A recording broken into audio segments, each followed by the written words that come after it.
Hello फ्लोनर्स, this is Nikita and Indian youth is blindly copying the west. Start करते हैं आज के कुछ इंडियन फैशन इन्फ्लुएंसर से। अब ऐसे कपड़े फॉरेन में पहन सकते होंगे, but is it really feasible in India?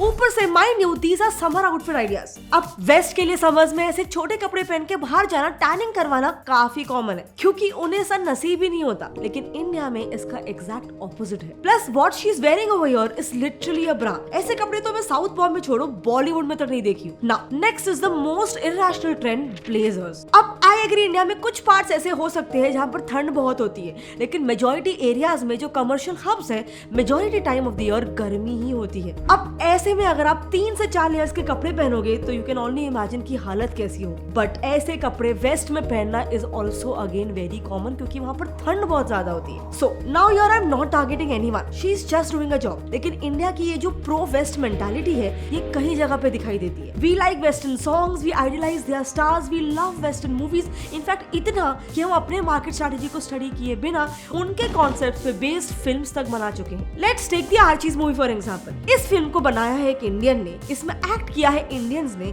इसे बनाया गया है इंडियंस के लिए, लेकिन इसका look and feel pure western 90s American थी। ना डोंट गेट मी रॉन्ग, इसमें कोई बुराई नहीं है। दूसरे के कल्चर को सीखना, उसे अपने जिंदगी में अडैप्ट करना is never wrong, but in this case it is a trap, the trap of soft influencing. एक ऐसा पीआर स्ट्रेटेजी जिसे कंट्रीज अपना इन्फ्लुएंस पूरे वर्ल्ड में बनाए रखते हैं। अब चलो, काफी थियरी सुन लिए, थोड़ा प्रैक्टिकली अब इस ट्रैप को समझने की कोशिश करते हैं। 2013 के एक इंडियन सर्वे से ये पता लगा कि a striking 1 crore Indians permanently wish to move to the US, and अगर वहाँ पर ऑलरेडी प्रेजेंट इंडियन डायस्पोरा को देखे तो वो यूएस की सेकेंड लार्जेस्ट इमिग्रेंट कम्युनिटी है। सो अब ये सब क्या है? यूएसए के सॉफ्ट इन्फ्लुएंसिंग का एक सिम्टम नहीं है तो और क्या है? इनफैक्ट हद तो तब पार हो जाती है जब एशियन रिसर्च नेटवर्क का एक सर्वे बताता है कि आधे से ज्यादा इंडियंस यूएस को लेकर एक्सट्रीमली पॉजिटिव एंड ऑप्टिमिस्टिक है, और ये मानते हैं कि यूएस हार्म करने से ज्यादा बहुत अच्छे काम करता है। एंड इसमें कोई दो राय नहीं है कि हम हमेशा अमेरिकन को हमसे बेहतर,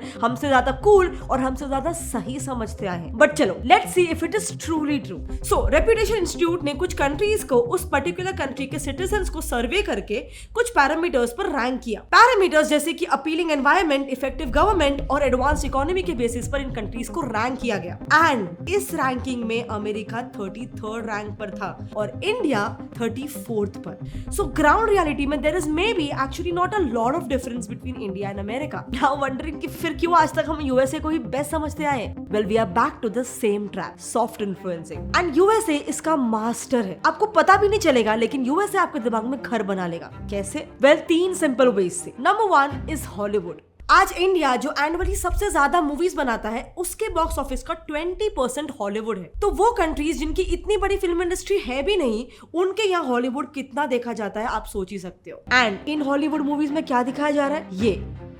ये या फिर ये, always portraying that they are cool and party loving country. लेकिन वहीं पे इंडियंस को कुछ ऐसे पोर्ट्रेट किया जाता है। इनके मूवीज में हम गंदे, गरीब या फिर गवार होते हैं। एंड नॉट जस्ट अस, ये सिर्फ हमें ही स्टीरियोटाइपिकली पोर्ट्रे नहीं करते। इनफैक्ट इनके हिसाब से तो सारे ब्रिटिशर्स विलन्स हैं, सारे जर्मन्स नाजीज हैं और सारे अफ्रीकन अमेरिकन डरावने होते हैं। अब आप ही बताओ, इनडायरेक्टली ये लोग दुनिया के दिमाग में क्या डाल रहे हैं? अब चलो बात करते हैं सॉफ्ट इन्फ्लुएंसिंग करने के पॉइंट नंबर 2, न्यूज मीडिया के बारे में। आज अमेरिकन न्यूज मीडिया की व्यूअरशिप इंडिया में रैपिडली ग्रो हो रही है as compared to the world. So अगर ऐसे ही दूसरे कंट्रीज में भी होने लग गया तो आप सोच लो इनका पूरे वर्ल्ड में कितना स्ट्रॉन्ग इन्फ्लुएंस हो सकता है। इसीलिए इनका पूरे वर्ल्ड पर इन्फ्लुएंस इतना स्ट्रॉन्ग है कि उनके परसेप्शन से ही कई सारे कंट्रीज की इकोनॉमीज बनती है या फिर गिरती है। फॉर एग्जाम्पल ये न्यूज आर्टिकल या फिर ये। और इसी वेस्टर्न मीडिया बायस को हमने हमारे एक पिछले वीडियो में ऑलरेडी कवर कर लिया है, जो आप ऊपर आई बटन पे क्लिक करके उस वीडियो को देख सकते हो। नाउ चलो, coming back to America's ways to soft influence. Number 3, moral policing. 37th US president Richard Nixon ने इंडियंस को ये कहा था कि they are pathetic and a turn off to him. इतना ही नहीं, रॉबर्ट गेट्स जो अमेरिका के former defence secretary, CIA chief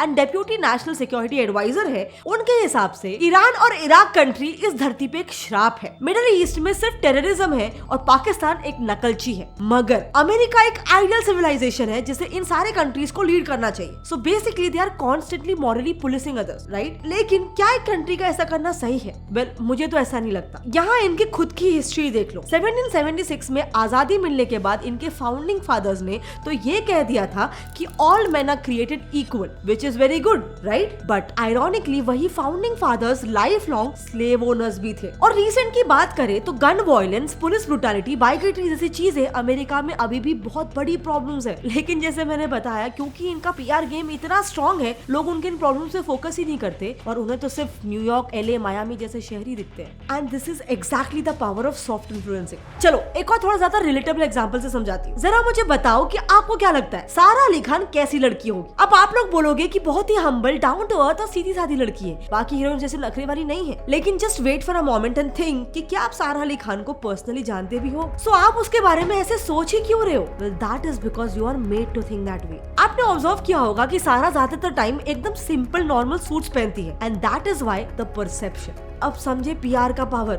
so चलो अब ये समझते हैं कि अगर सिर्फ एक एक्ट्रेस के लेवल पर वो उसे इतना एडवांटेज दे सकता है, तो एक कंट्री लेवल पर वो उस कंट्री को क्या एडवांटेज दे सकता है? वेल, स्ट्रॉन्ग सॉफ्ट पावर होने से कंट्री के सबसे पहले इकोनॉमिक बेनिफिट्स मिलते हैं, क्योंकि एकदम सिंपल है। A good global reputation of the country means great foreign direct investment flow. It also means business growth, country का रेवेन्यू का growth, tourist influx growth and finally technological gains और ऐसे बहुत सारे बेनिफिट्स। अब ऑब्वियसली इकोनॉमिक बेनिफिट से आ जाता है बेनिफिट नंबर 2, इंटरनेशनल इन्फ्लुएंस। जिस कंट्री का इकोनॉमी अच्छा है, उस कंट्री का ऑब्वियसली इंटरनेशनल फोरम्स में बहुत इन्फ्लुएंस होता है और इन टर्न वो कंट्री अपने नेशनल इंटरेस्ट में डिसीजंस शेप कर सकती है। अब आते हैं उस कंट्री का बेनिफिट नंबर 3 पे, मोटिवेटेड सिटीजंस। उस कंट्री के सिटीजंस काफी मोटिवेटेड फील करते हैं। मोटिवेटेड ऐसे कि उन्हें अपने कंट्री के सिटीजंस होने पर प्राइड होता है, प्लस उन्हें दूसरी कंट्रीज में जाने पर भी अच्छी रिस्पेक्ट मिलती है, जैसे कि अमेरिकन को पूरी दुनिया भर में रिस्पेक्ट मिलती ही है। बट अगर हम इंडिया की बात करें तो आज इंडिया की सॉफ्ट पावर अच्छी खासी है।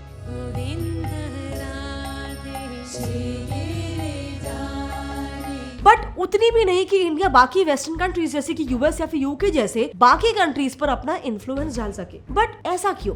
Well, did you know India का नाम ग्लोबल सॉफ्ट पावर इंडेक्स के टॉप 20 कंट्रीज में तक नहीं आता है। एंड इसके पीछे का main reason untapped Indian dimensions. हमारे देश इंडिया की सॉफ्ट पावर तो अनटैप्ड है ही, मगर कुछ कंट्रीज जिन्होंने अपना सॉफ्ट पावर अपने कल्चर को प्रिजर्व या फिर रिवाइव करके क्रिएट किया है, सबसे पहले ये देखते हैं कि उनसे इंडिया क्या सीख ले सकता है। जैसे कि हमारे सबसे पहले एग्जांपल को देखते हैं, जो है जापान। जापान अपने ऑनर, ट्रेडिशंस और कल्चर को काफी वैल्यू देता है। कुछ लोग जापान के बारे में रिसर्च करने से जानते हैं, तो कुछ लोगों का ये बिलीव एनीमे से आता है। वही एनीमे जिसे कैपिटलाइज करके आज जापान पूरे वर्ल्ड में फेमस हो चुका है। आपने भी आई एम श्योर देखा ही होगा, हमारे बचपन में इंडी कार्टून से ज्यादा ऐसे कार्टून ज्यादा फेमस थे।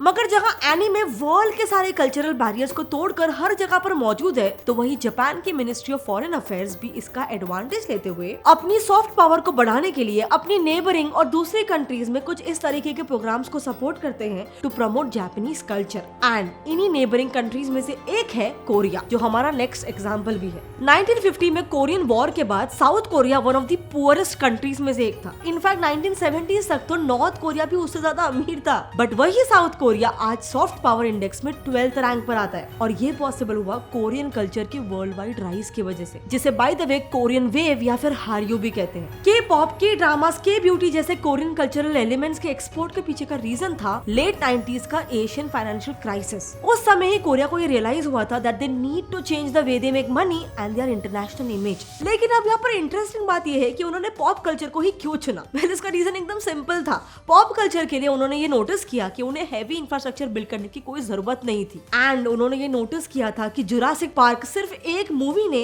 1.5 मिलियन ह्यूंडई कार्स के सेल्स जितने पैसे अकेले कमा लिए थे। बस फिर क्या, उन्होंने इस दिशा में दौड़ना शुरू कर दिया और आज Korean culture industry 124.3 billion dollars की इंडस्ट्री है। एंड माइंड यू, सिर्फ इकोनॉमिकली नहीं, कोरिया ने अपनी इंटरनेशनल इमेज भी कूल बना ली है। एंड ये चीज आपने नोटिस भी की होगी, जिनकी सॉफ्ट पावर इंडेक्स ज्यादा है उनकी इमेज अक्सर कूल होती है। अब एग्जांपल के लिए अमेरिकन, फ्रेंच, कोरियंस को ही ले लो। आज के तारीख में सिर्फ रिच होने से कोई फर्क नहीं पड़ता, इन्फ्लुएंस बनाने के लिए कंट्रीज को कूल भी होना पड़ता है। अब इंडिया रिच तो बन रहा है, लेकिन अपने कल्चर, अपने ट्रेडिशंस को कूल दिखाने के लिए आई थिंक हम इजीली अपने ट्रेडिशनल क्लोथिंग और मॉडर्न क्लोथिंग वाले कपड़ों को एज कूल प्रमोट कर सकते हैं। एंड ऑल्सो ऐसे कंटेंट को भी और प्रमोट और बढ़ावा दे सकते हैं। और इनफैक्ट ऐसा ग्लोबली हमारे काफी सारे स्टार्स ऑलरेडी कर भी रहे हैं।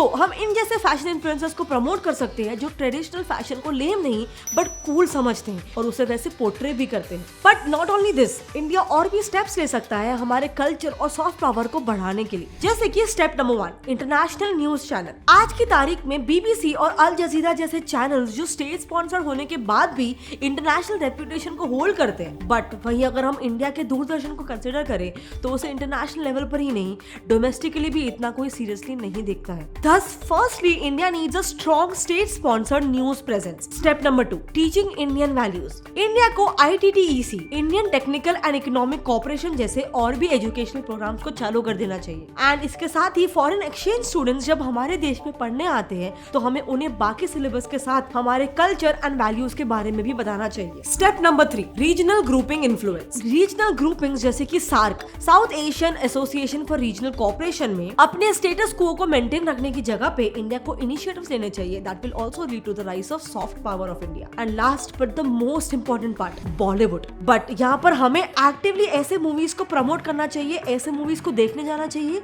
जिसकी वजह से इंडिया का rich cultural heritage and bravery की स्टोरीज पोर्ट्रे होती हो, ताकि ऑब्वियसली ऐसे और फिल्म्स बने और हमारी एक अच्छी इमेज बाहर के कंट्रीज को भी दिखे। Because honestly we know the power of Bollywood but we also know the power of unity. अगर हम इंडियंस एक हो जाए और हम कैसा कंटेंट कंज्यूम कर रहे हैं इस बारे में ज्यादा कॉन्शियस हो जाए तो हमारे देश में भी एक इंडियन होना और इंडिया से प्यार करना कूल हो जाएगा, और ना कि इंडिया में रहना और बाहर जाके इंडिया की ही बुराई करना। Where we worship women during the day and gang rape them at night. I come from in India. क्योंकि आई थिंक ये एक ट्रेंड बन चुका है, बस वाइन का ग्लास अपने हाथ में पकड़ो और बोलो कि India is such a dirty country, जबकि जो ऐसा बोलते हैं उन्हें तो आई थिंक इंडिया के डर्टी होने से सबसे कम फर्क पड़ता होगा। बट क्योंकि वो इन्फ्लुएंशियल पोजीशन पे होते हैं उनकी सोच से लाखों करोड़ों लोग इन्फ्लुएंस हो जाते हैं। So now the least that we can do from our end is let's again try to normalise loving our own culture, loving our own tradition, our own country India. अगर आप मेरे आज के इस वीडियो के मैसेज से सहमत हो तो प्लीज मेरी हेल्प करो इस वीडियो को जितना हो सके अपने फ्रेंड्स और फैमिली में शेयर करने के लिए। अगर आपको मेरा आज का वीडियो पसंद आया तो प्लीज इसे लाइक कर दो, और अगर आपको ऐसे ही सोशल अवेयरनेस बेस्ड वीडियोस देखते रहने हैं तो मेरे चैनल फ्लोर को सब्सक्राइब कर दो विद बेल आइकन ऑन, वरना आप फ्लोर की नेक्स्ट वीडियो की नोटिफिकेशन को मिस कर दोगे। मिलते हैं अगले वीडियो में, तब तक के लिए कीप लर्निंग, कीप ग्रोइंग। जय हिंद।